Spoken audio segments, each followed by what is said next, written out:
Con este sorteo, o Centro Comercial Urbano Zona Monumental poñía hoxe fin á campaña de Nadal, unha iniciativa levada a cabo dende o 15 de decembro ata o 5 de xaneiro e que supuso todo un éxito para o colectivo.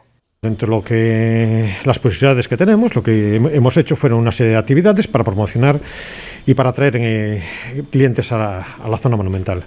Uno de ellos, pues bueno, fue esto que estamos comentando ahora, que es el sorteo tipo tómbola de unos premios y de unos vales compra.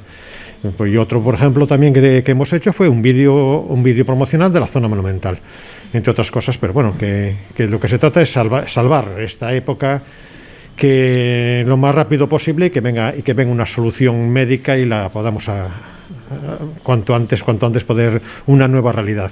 Estes son algúns dos agasallos que o colectivo pontevedrés está a repartir entre a veciñanza. Ademais, o Centro Comercial Zona Monumental sorteou este ano máis de 1.000 euros en vales.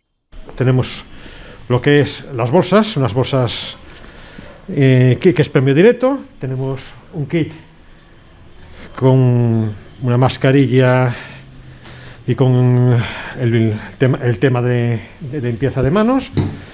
Y después unos vales de 10 euros directos que fueron 1.000 euros en vales. Tras o éxito da campaña de Nadal, os comercios da zona monumental de Pontevedra esperan que as rebaixas deixen tamén un bo sabor de boca na cidade. Lógicamente ha habido un incremento de ventas, no las que hemos deseado ni las que queríamos que deseamos, pero vamos, vuelvo a repetir, estamos en un tiempo normal, y esto esperemos que lo pasemos rápido.